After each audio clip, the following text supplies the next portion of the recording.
창세기 47장 후반부터 시작된 야곱의 유언은 이제 12아들에게 후일에 일어날 예언으로 구체화됩니다. 본문 1절 2절을 다시 보면은 야곱이 그 아들들을 불러 이르되 너희는 모이라. 너희가 후일에 당할 일을 내가 너희에게 이르리라. 너희는 모여 들으라. 야곱의 아들들아 너희 아버지 이스라엘에게 들을지어다 라고 합니다. 인생의 희비애락을 한 몸에 다 겪은 족장이자 제사장인 야곱이 12아들들의 미래를 들려주므로 자신의 마지막 사명을 감당하고 있습니다. 야곱은 말을 합니다. 너희는 모이라. 너희는 모여 들으라. 너희 아버지 이스라엘에게 들을지어다 라는 신적 권위를 가지고 명령하고 있는 장면입니다. 우리는 야곱의 예언을 자세히 살펴보기 전에 이 예언의 특징들에 대해서 먼저 생각할 필요가 있습니다. 첫째는 나이 순이 아니라 모계에 따라서 축복을 선포하고 있다는 사실입니다. 이것은 우리에게 소속의 중요성을 가르쳐 줍니다. 같은 야곱의 아들이고 하나님의 언약의 자녀가 되었지만은 어느 어머니에게 속했느냐로 축복을 분류하고 있는 겁니다. 오늘날 예수 믿는 사람은 다 하나님의 자녀입니다. 하지만 어떤 교회에서 신앙생활을 했느냐, 그것은 축복의 재료가 된다는 사실을 알려주는 것이기도 합니다. 둘째는 아들들의 행위에 따라서 축복과 저주가 선포되고 있다는 사실입니다. 이것은 구원은 믿음으로 받는 것이고 상급은 행함과 충성으로 받는다는 사실을 다시 알려주고 있습니다.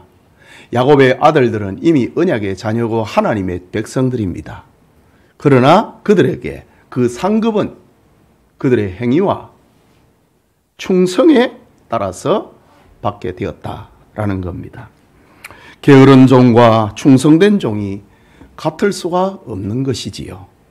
그리고 또 하나는 야곱의 유언적 예언은 한 개인이나 가문에 그치지 않고 그리스도 안에서 전 인류를 향하고 있다는 사실입니다. 야곱의 12아들들은 조만간 12지파로 발전을 하고 신약 시대에는 12사도로 발전하고 마침내 하나님 나라 천국의 12기초석이 됩니다. 이런 의미에서 야곱의 12아들들은 구원받을 영적 이스라엘의 총수를 예표하고 있는 겁니다. 요한계시록에 계시된 14만 4천인은 구약의 12지파 곱하기 신약의 12사도 곱하기 충만의 수 1000을 곱한 수로 신구약의 모든 구원받은 성도들을 가리키고 있는 것입니다. 앞서 말씀드렸듯이 야곱의 예언은 12아들들의 행위에 기초하여서 선포된다고 하는 점에서 우리가 그리스도 안에서 받은 구원의 은혜를 어떻게 감당하여야 하는가, 그것을 가르쳐 주고 있습니다. 다시 말하자면은 야곱의 12아들들에 대한 예언은 우리 성도들의 삶의 행위론에 대한 이야기다라고 정의할 수도 있는 겁니다. 이 시간 야곱의 유언적 예언, 오늘은 루벤과 시므온과 레위라는 제목으로 창세기 강해 계속하고자 합니다. 말씀을 듣는 모든 성도님에게 하나님의 은혜가 있기를 소원합니다. 먼저 장자 루벤입니다. 루벤 하면은 떠오르는 것이 바로 끓는 물 같은 성격입니다. 본문 3절과 4절에 루벤아 너는 내 장자요 내 능력이요 내 기력의 시작이라. 위풍이 월등하고 권능이 탁월하다마는 물의 끓음 같았은즉 너는 탁월하지 못하리니 네가 아버지의 침상에 올라 더럽혔음이로다. 그가 내 침상에 올랐었도다 라고 합니다. 여러분, 야곱은 라헬을 사랑하여 7년을 하루처럼 일하고 결혼식을 올렸습니다. 그런데 첫날 밤을 보낸 후 이튿날 아침에 야곱이 눈을 떠보니 침상에 누워있는 여인은 라헬이 아니라 그의 언니 레아였습니다. 야곱은 사기 결혼을 했고 이렇게 낳은 첫 아들이 루벤입니다. 그럼에도 야곱은 루벤을 가리켜서 너는 내 장자다 라고 선언합니다. 혈통적으로 루벤은 야곱의 장자가 맞습니다. 고대 히브리 사회에서의 장자권은 대단한 효력을 발휘합니다. 아버지의 유산 중에서 두 몫을 가질 뿐만 아니라 가정의 제사장이고 가정의 대소사를 결정을 하는 결정권을 가진 자가 장자입니다. 재판권을 가지고 있습니다. 우리는 야곱이 장자권에 대해서 얼마나 큰 애착을 가지고 있었는지를 잘 알고 있습니다. 루벤은 야곱의 장자로 태어났습니다. 그것뿐입니까? 야곱은 루벤에게 손을 얹어 안수하여 기도하면서 너는 내 능력이요 내 기력의 시작이라 위풍이 월등하고 능력이 탁월하다 라고 자랑합니다. 이게 무슨 말입니까? 루벤은 그냥 장자가 아니라 외모와 실력이 겸비된 탁월한 아들이라는 말입니다. 성격도 괜찮은 사람이었습니다. 형제들이 요셉을 죽이려고 할 때 루벤은 아버지가 실망할 것을 생각을 해서 요셉을 구하려고 얼마나 애를 썼는지 모릅니다. 잠시 장자 루벤이 자리를 비운 사이에 동생들이 요셉을 팔아버렸을 때에 루벤이 탄식을 합니다. 아, 요셉이 없어졌도다. 나는 어찌 아버지의 얼굴을 배울꼬. 그렇게 울부짖었던 아들입니다.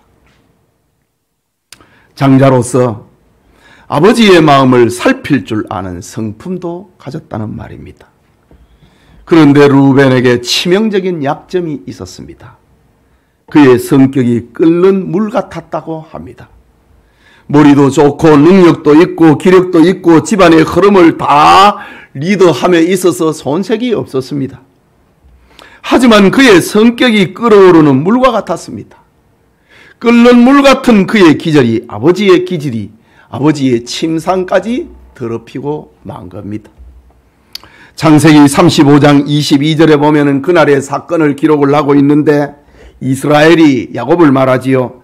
이스라엘이 그 땅에 거주할 때에 루벤이 가서 그 아버지의 첩 빌하와 동침하매 라고 했습니다. 루벤은 서모와 동침을 함으로 범해서는 안 될 폐륜을 범하고 말았습니다. 그 결과 그는 장자에게 주어지는 갖가지의 특권을 다 잃어버렸습니다. 그의 장자권은 유다와 요셉에게로 이전이 되는데 영적 장자권은 유다에게 옮겨지고 육체적인 장자권은 요셉에게 옮겨집니다. 역대상 5장 1절과 2절에 보면 이스라엘의 장자 루벤의 아들들은 이러하니라. 루벤은 장자로도 그 아버지의 침상을 더럽혔으므로 장자의 명분이 이스라엘의 아들 요셉에게로 돌아가서 족보에 장자의 명분대로 기록되지 못하였느니라. 유다는 형제보다 뛰어나고 주권자가 유다에게서 났으나 장자의 명분은 요셉에게 있으리라. 영적 장자권은 유다가 가지고 이 세상에서의 육체적인 장자권은 요셉이 가지게 되었다 라고 역대기에서는 그렇게 기록하고 있는 겁니다. 임종을 앞에 두고 있는 야곱은 장자 루벤의 폐륜을 잊을 수가 없었습니다. 그리고 세상을 떠나면서 유언적 예언을 하는데 그의 장자권을 회수하는 그런 책망을 합니다. 물에 끓음 같았은즉 너는 탁월하지 못하리라 라는 예언입니다. 이미 앞에서 야곱은 축복하고자 하는 건 다 했습니다. 그러나 이제 12 아들들을 향한 그의 예언, 그의 행위대로 했다. 행위에 따라서 예언하고 있는 장면입니다. 장자권을 회수당하고 마는 야곱의 예언입니다. 물에 끓음 같았은즉 너는 탁월하지 못하리라. 성경에는 끓는 물 같은 루벤의 성격이 그의 삶 속에서 축적되어 있음을 기록하고 있습니다. 창세기 42장에 보면은 7년 기근이 시작될 즈음에 루벤은 장자로서 애굽의 곡식을 갈아 사러 가야 한다는 사실을 책임을 인식을 합니다. 그러나 애굽의 총리는 막내 베냐민을 데려오지 아니하면은 양식을 사지 못할 뿐만 아니라 너희들을 첩자로 여기겠다고 선언을 했습니다. 이제 먼저 사왔던 양식이 다 떨어져 갑니다. 이때 루벤은 베냐민을 데려가기 위하여 아버지의 배에 가서 아버지 야곱에게 가서 끓는 물 같은 제안을 합니다. 창세기 42장 37절에 루벤이 그의 아버지에게 말하여 이르되 내가 그를 아버지에게로 데려오지 아니하거든 내 두 아들을 죽이소서.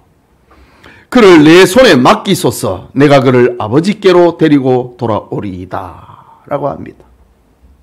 루벤은 장자로서 양식을 구해야 한다고 하는 책임감이 앞서서 베냐민을 데리고 양식을 사러 가야 하는데 그를 데려오지 못하면은 아버지에게 내 두 아들을 죽이라고 합니다. 이것은 루벤의 충동적인 발언입니다. 끓는 물 같은 발언입니다. 어떤 할아버지가 아들이 일을 잘 못한다고 두 손자를 죽일 수 있단 말입니까? 루벤의 제안을 야곱은 일거에 거절해버립니다. 루벤의 이런 성격은 그의 후손들에게도 계승이 됩니다. 출애굽한 이스라엘 자손들이 행진하던 중에 모세와 아론의 말을 듣고 순종하던 삶의 실정을 느낍니다. 이때 레위인 고핫이 반란을 일으키는데 바로 이때의 루벤의 자손 가운데 다단과 아비람이 합세해가지고 당을 짓습니다. 민수기 16장 3절에 보면은 그들이 모였어 레위인 고라와 루벤의 자손 두 사람이 모였다 이거죠. 다단과 아비람이 모였습니다. 그들이 모여서 모세와 아론을 거슬러 그들에게 이르되 너희가 분수에 지나도다. 모세와 아론을 향하여서 너희가 분수에 지난다. 회중이 다 각각 거룩하고 여호와께서 그들 중에 계시거늘 너희가 어찌하여 우리의 여호와의 총회에 스스로 높이려고 하느냐 반란을 일으켰습니다. 즉 루벤 자손 다단과 아비람이 하나님이 세운 질서에 만족하거나 순종하지 못하고 끓는 물처럼 행동을 합니다. 이 일로 인하여서 14,000명이 죽임을 당하게 됩니다. 이때에 루벤 자손이 당을 지었습니다.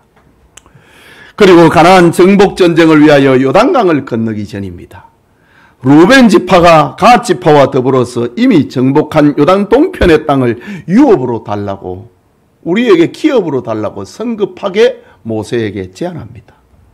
이 일로 인하여서 온 이스라엘의 사기를 떨어뜨린 일이 있습니다. 정복 전쟁을 마치고 요단강 동편 가족이 있는 곳으로 루벤 자손이 돌아갈 때에 그들은 조급하게 제단을 샀습니다.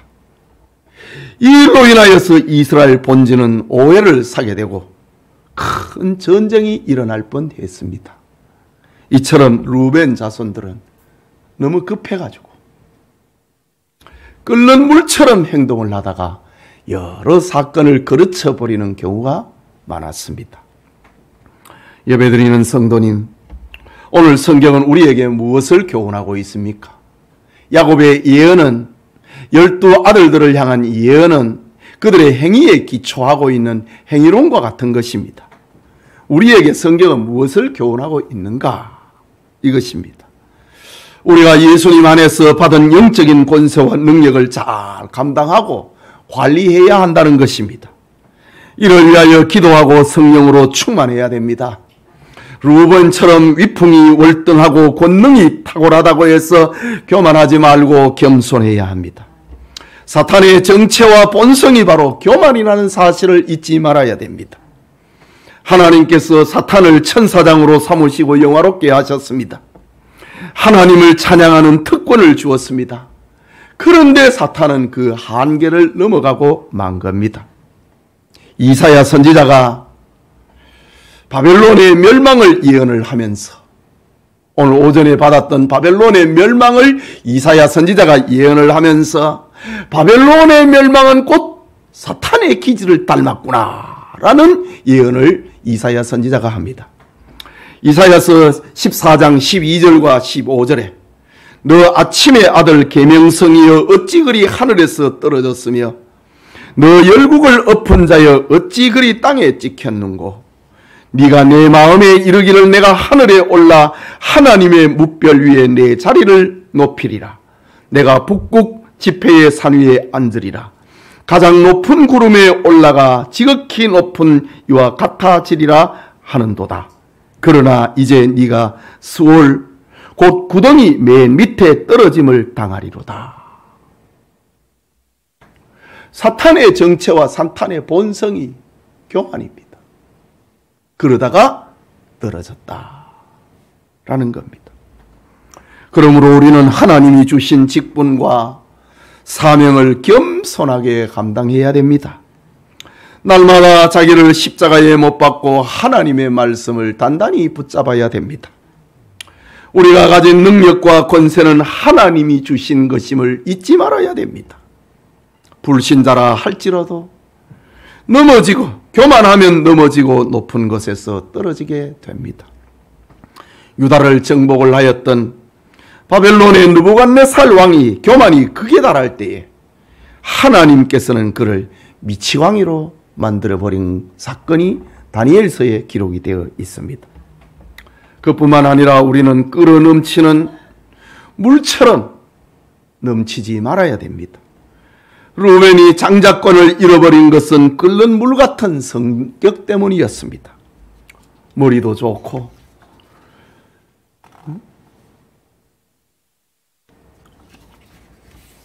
탁월하고 능력도 있고 기력도 있고 야곱의 장자로서 손색이 없는 루벤이었지만은 성격이 끓는 물 같아서 절제되고 다듬어지지를 못했습니다. 그러다가 아버지의 침상까지 더럽히고 만 겁니다. 예배드리는 성도님, 장자의 권리를 잃어버린 르벤을 교훈으로 삼고 겸손으로 허리를 동이고 끓는 물 같은 성격을 절제하며 축복의 직분을 놓치지 않기를 축복합니다. 그게 둘째로 시므온과 레위입니다. 시므온과 레위에게서 우리가 볼 수 있는 것은 자기중심의 분노와 자기중심의 사랑입니다. 본문 5절에서 7절을 보면은 시므온과 레위는 형제요 그들의 칼은 폭력의 도구로다. 내 호나 그들의 모의에 상관하지 말지어다. 내 영광아 그들의 집회에 참여하지 말지어다. 그들이 그들의 분노대로 사람을 죽이고 그들의 혈기대로 소의 발목 힘줄을 끊었음이로다. 그 노여움이 혹독하니 저주를 받을 것이요 분기가 맹렬하니 저주를 받을 것이라. 내가 그들을 야곱 중에서 나누이며 이스라엘 중에서 흩으리로다 라고 했습니다. 야곱은 임종을 앞에 두고 신적 권위를 가지고 12 아들들의 행위대로 그들을 축복하고 예언하고 있는 장면입니다. 야곱이 시므온과 레위에게는 너희는 형제다. 그들의 칼은 폭력의 도구로다. 라는 말을 들려줍니다. 야곱이 시므온과 레위에게 이런 예언을 하게 된 이유가 있지요. 야곱이 밧단 아람에서 20년 세월을 보내고 하나님의 계시를 받아 가나안으로 돌아오는 길입니다. 그런데 고향 아버지의 집 헤브론으로 가지 않고 세겜으로 가서 집과 우리간을 짓고 거기에 살았습니다. 그러던 어느 날 야곱의 외동딸 디나가 세겜성에 놀러 갔다가 주장 세겜에게 강간을 당하고 맙니다. 이때 세겜은 아버지 하몰과 함께 야곱의 집에 찾아와서 이 일은 단순한 호기심에서 일어난 일이 아니니 디나를 며느리로 달라고 부탁을 합니다. 그들은 어떤 대가라도 지불하겠다고 약속합니다. 이때 야곱의 아들들은 세겜성의 모든 남자가 할례를 받으면 디나를 며느리로 주고 당신들의 딸을 우리의 아내로 삼겠다 라고 하나님의 이름으로 약속합니다. 하몰과 세겜은 야곱의 아들들의 요구를 기쁘게 받고 자기 성읍으로 돌아가 성읍의 사람들에게 전부 설득을 내갖고 모든 남자들로 하여금 할례를 받게 했습니다. 그런데 할례를 받고 가장 아파할 시간 제3일이 되었을 때 디나의 오라버니 시므온과 레위가 칼을 차고 성읍을 기습을 하여서 성읍의 모든 남자들을 죽여버렸습니다. 그리고 성을 약탈합니다. 오늘 본문을 보면은 시므온과 레위는 소의 발목 힘줄까지 끊어버렸다고 합니다. 그냥 사람만 죽이고 재물을 약탈하여서 오는 것 정도가 아니고 약탈하여서 끌고 오지 못하는 소는 다른 사람도 쓰지 못하도록 힘줄을 끊어버렸다고 합니다. 시므온과 레위의 동생 사랑은 분노와 혈기로 표출이 되었습니다. 그들은 하나님 백성의 수치에서 의분을 일으킨 것이 아니고 자신들의 자존심에 상처를 주었던 세겜 사람들에게 분노와 혈기를 칼로서 죽이는 것입니다. 이 일로 인하여서 시므온과 레위는 가나안 땅에서 하나님의 이름을 더럽혔습니다. 아버지 야곱은 죽음의 공포에 시달리게 됐습니다. 이때 야곱의 실망과 공포를 창세기 34장 30절에 기록을 하고 있는데 야곱이 시므온과 레위에게 이르되 너희가 내게 화를 끼쳐 나로 하여금 이 땅 주민 곧 가나안 족속과 브리스 족속에게 악취를 내게 하였도다. 나는 수가 적은즉 그들이 모여 나를 치고 죽이리니 그러면 나와 내 집이 멸망하리라. 그날에 야곱이 겪었던 공포, 실망과 좌절감입니다. 하나님께서 야곱에게 베델로 올라가라고 하는 살 길을 열지 않았다면 그들은 세겜에서 다 죽고 말았을 것입니다. 임종을 맞이하고 있는 야곱은 그날을 회상하지 않을 수가 없었습니다. 자기에게 인생에 큰 충격을 주었던 것. 야곱이 지금까지 저 바단 아람에서 20년 종살이처럼 알면서 얼마나 살아보려고 애를 썼습니까? 자식을 낳으려고 얼마나 애를 썼습니까? 재물을 모으려고 얼마나 애를 썼습니까? 그런데 세겜에 와가지고 한꺼번에 다 끝나버릴 그런 지경을 시므온과 레위가 그 일을 만들었습니다. 잊을 수 없지요. 요즘 표현으로 하면은 야곱은 그날의 사건 때문에 10년은 늙어버렸다. 이런 표현도 쓸 수 있을 것입니다. 내 영혼아, 그들의 모의에 상관하지 말라. 그들의 칼은 폭력의 도구가 되었구나.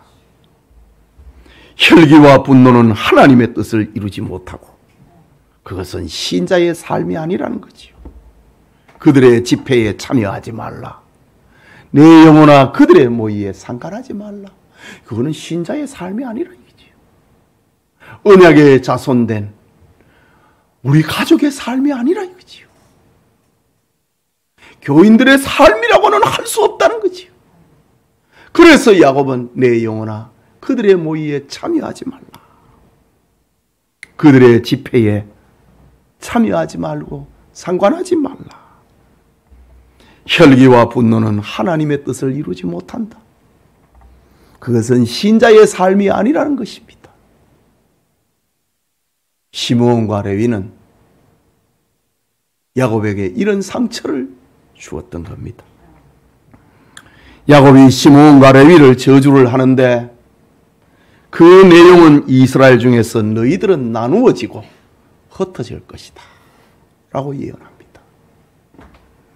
야곱의 예언대로 시므온은 훗날 유다지파 중에 일부는 유다지파에게 흡수가 되어버리고 일부는 저 북쪽에 올라가서 살게 됩니다. 나누어지고 흩어져 버렸습니다. 야곱의 예언 그대로 됐습니다. 그리고 레위지파도 흩어집니다. 레위지파는 시므온과 달리 제사장의 가문으로서 흩어지게 됩니다. 그런데 무엇 때문에 시므온은 부정적으로 흩어지는데 레위의 후손들은 긍정적으로 제사장의 직분을 가지고 흩어지게 되는가? 그건 아주 중요한 의미를 우리에게 주고 있습니다.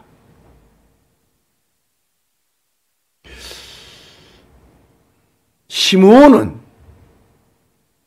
그 저주를 그대로, 저주의 예언 그대로 체념을 하면서 살았습니다.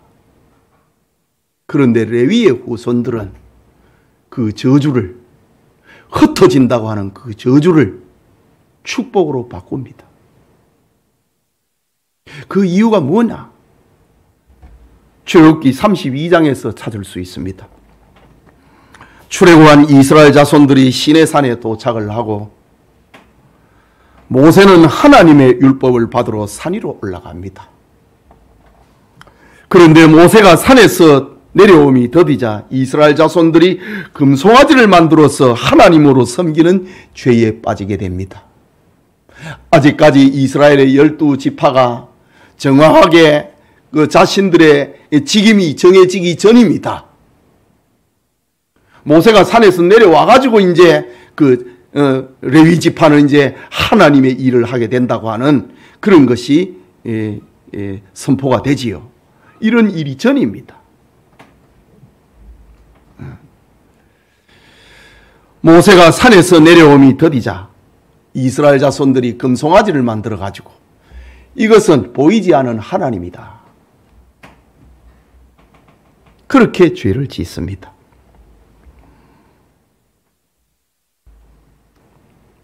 이런 광경을 시내산에서 율법을 받아서 내려온 모세가 목격을 합니다. 기가 찼지요. 이때 모세의 입에서 나오는 말,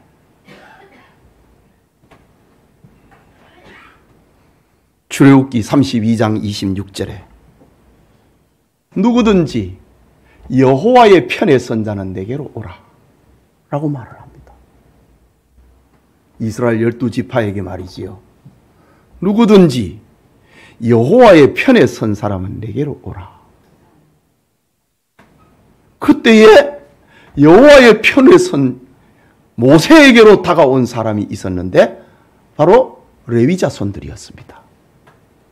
모세는 그들에게 또다시 명령을 합니다. 너희들은 전부 다 칼을 차라.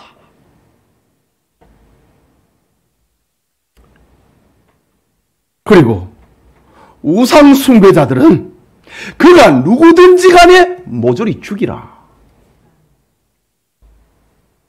시내산에서 내려온 모세의 명령입니다. 이때의 레위 사람들이 우상 숭배에 앞장섰던 사람 3,000명을 죽여버립니다.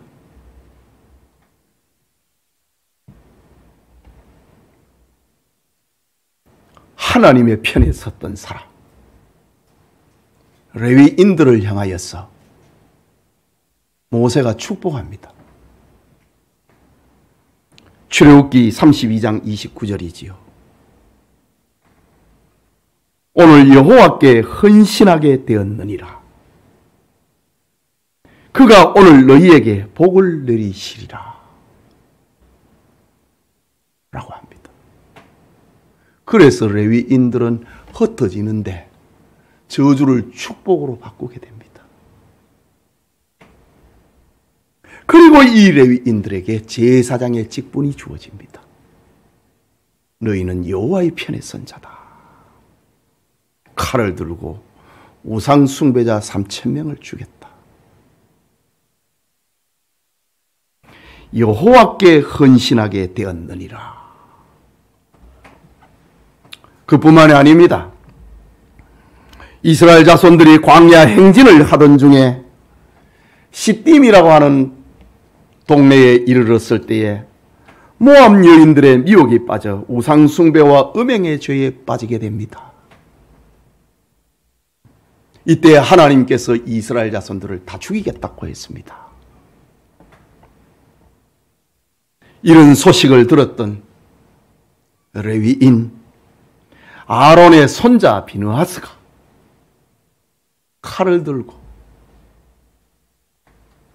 여호와의 열심을 가지고 장막 속에서 음행하고 있는 남자와 여자를 한꺼번에 창으로 찔러 죽여버립니다.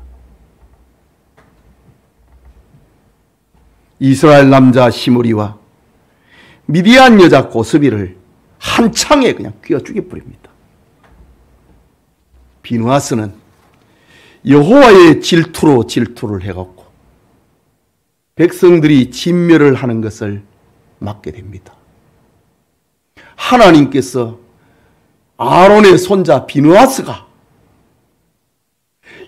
하나님께서 이스라엘 자손들의 음행을 보면서 그들을 끝내버리려고 하는데 아론의 손자 비느하스가 창을 들고 장막으로 들어가서 음행하는 남자와 여자를 같이 죽여버렸습니다.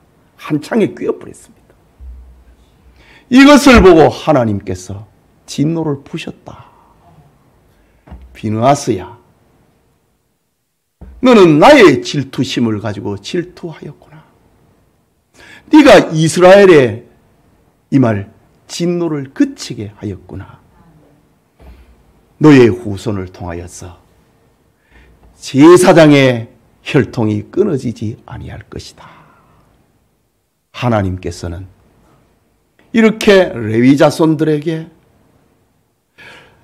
레위 자손 가운데 아론의 그 후손을 통하여서 제사장의 계보가 내려가도록 하셨습니다. 레위 자손들은 혈기와 분노로 흩어지는 저주를 받았지만 야곱의 예언 그대로 되었지만 그들은 여호와의 편에 섰습니다.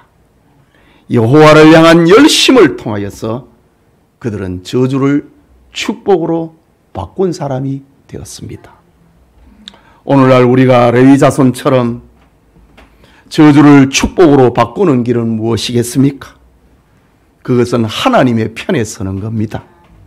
하나님의 편에 서서 하나님의 열심과 절투로 하나님의 이름을 세상에 나타내는 것입니다. 순간의 실수로 좌절하지 말고 저주를 축복으로 바꾸는 성도님들이 되어야 할 것입니다. 오늘날 우리의 삶에서 레위의 후손처럼 여호와의 편에 서고 하나님을 향할 열심을 나타낼 때가 얼마나 우리 앞에 많이 있는지 모릅니다. 그럼에도 오늘의 교인들은 하나님의 이름이 모욕받는 일을 보면서 민감해하지 않습니다. 저주를 축복으로 바꿀 수 있는 열심을 나타내지 못합니다. 광야 시절의 레위 자손과 비느하스처럼 하나님의 영광을 위한 열심은 우리가 저주를 축복으로 바꿀 수 있는 기회라고 하는 것을 잊지 말아야 하는 겁니다. 우리는 살면서 자기 명예, 자기 자존심의 상처가 날 때에 얼마나 흥분하는지 모릅니까? 모릅니다. 시므온과 레위가 그랬습니다. 그들은 자기 여동생이 강간당하자 끓어오르는 분노와 혈기로 세겜성 사람들을 모조리 죽이고 재산과 가축을 약탈했습니다. 끌고 오지 못하는 가축은 힘줄을 끊어서 다른 사람들까지도 서지 못하러 만들어 버렸습니다. 그들은 하나님의 영광을 가리고 온 가족의 두려움과 공포 속에 살도록 만들었습니다. 이런 기질이 우리에게도 없지는 아니합니다. 그러나 정작 분노해야 될 때에 침묵하는 경우가 얼마나 많습니까? 하나님의 이름이 욕을 받는 일에 분노하지 못하고 예수 그리스도의 십자가 공로가 가려지는 것에 분노하지 못할 때가 많습니다.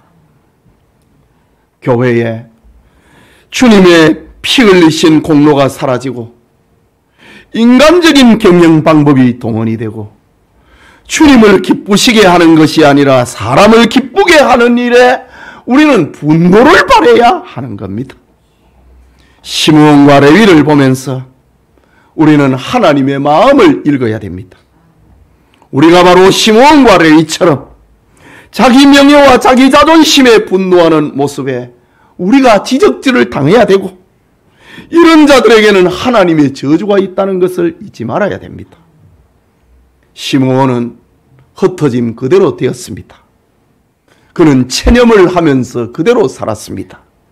그러나 레위는 흩어졌으나 하나님의 편에 서는 헌신과 열심으로 저주를 축복으로 바꾸었다는 사실이 오늘 우리에게 교훈을 주고 있는 겁니다. 사랑하는 성도 여러분, 장자 루벤에 대한 야곱의 예언은 죄의 슬픈 결과를 알려주고 있습니다. 조상의 죄는 3, 4대만 이르는 게 아니고 세상 전 역사에서 흐르게 된다고 하는 사실을 보여줍니다. 루벤의 교만과 끓는 물 같은 성격은 장자권을 잃어버리게 했는데 이것은 지금도 나타나는 겁니다. 예수님의 말씀, 먼저 된 자가 나중되고 나중된 자가 먼저 되리라. 루벤은 장자였으나 나중되고 말았습니다. 끓는 물 같은 성격과 교만 때문에 말이지요. 바울은 이런 내용을 고린도 교인들에게 편지합니다. 고린도 교인들 중에서도 세상 기준으로 자신들이 지혜롭다고 하는 자가 많이 있었습니다. 자신의 지위를 남용을 했습니다. 교회 안에서. 바울은 이런 성도들을 꾸짖으면서 하나님께서 자신의 뜻을 성취하는 방법을 들려주시는데, 고린도전서 1장 29절에 아무 육체도 하나님 앞에서 자랑하지 못하게 하려 하심이라. 교회에서는 그리스도의 공로만 자랑을 해야 된다. 세상의 지위와 신분은 교회에서 자랑해서는 안 된다 라는 거였습니다. 우리는 루벤처럼 위풍이 월등하고 권능이 탁월하다고 하는 칭찬을 들어도 교만하지 말고 겸손으로 허리동해야 합니다. 또한 끓는 물 같은 충동적이고 급한 기질은 장자의 권리를 잃어버린다는 사실을 교훈으로 삼아야 하는 겁니다. 시므온과 레위의 분노와 혈기는 자존심의 상처에 대한 반응이었습니다. 그러나 분노와 혈기는 하나님의 뜻을 이루지 못한다. 분노와 혈기의 결과는 흩어지고 나누어지게 될 것이다 라는 겁니다. 그리스도인이 추구할 사랑은 분노와 혈기가 아니고 혈연과 학연과 지연 중심의 사랑이 아니고 하나님 사랑을 배워야 하는 겁니다. 그 사랑을 고린도전서 13장에 기록하고 있는데, 사랑은 오래 참고 사랑은 온유하며 시기하지 아니하며 사랑은 자랑하지 아니하며 교만하지 아니하며 무례히 행하지 아니하며 자기의 유익을 구하지 아니하며 성내지 아니하며 악한 것을 생각하지 아니하며 불의를 기뻐하지 아니하며 진리와 함께 기뻐하고 모든 것을 참으며 모든 것을 믿으며 모든 것을 바라며 모든 것을 견디느니라. 이것이 그리스도인의 삶이다.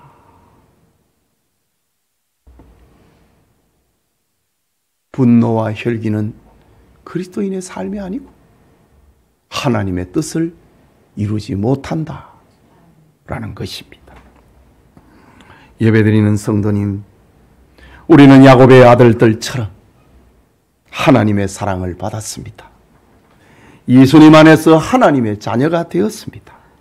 놀라운 권능을 받은 자가 되었습니다. 교회에서 거룩한 직분도 받았습니다. 하나님이 우리에게 주신 은사와 직분을 잘 관리해서 하나님의 영광을 나타내고 복된 미래를 만들어가야 하는 것입니다. 혹시 죄를 범하여 벌 아래 있다고 할지라도 시므온 자손들처럼 체념하지 말고 레위의 후손들처럼 하나님의 편에 서고 하나님을 향한 열심으로 저주를 축복으로 바꾸어가는 성도님들이 다 되시기를 축복합니다. 우리 말씀을 생각하고 기도합시다. 서두에 말씀드린 것처럼 12 아들들을 향한 야곱의 예언은 성도의 행위론이다. 행한 대로 심은 대로 거두고 행한 대로 받게 된다 라는 겁니다. 다음 주에는 우리가 유다에 대해서 생각해 봅니다. 유다의 행위를 한번 보자고요. 그가 받은 축복을 우리는 생각합니다. 구원은 하나님의 은혜로 받지만은 상급은 행위와 충성으로 받게 되는 것입니다. 이것이 야곱의 예언 속에 꽉 새겨져 있는 겁니다. 혹시 우리가 연약에 빠져 있는 자가 있습니까? 나는 하나님 앞에 벌을 받았다 생각하는 자가 있습니까? 저주를 복으로 바꿀 수 있는 길을 우리에게 알려줍니다. 하나님의 편에 서십시오. 하나님을 향한 열심을 나타내 보십시오. 그러면은 저 레위 자손들처럼 저주가 축복으로 변하게 된다. 우리 말씀 생각하고 기도합시다.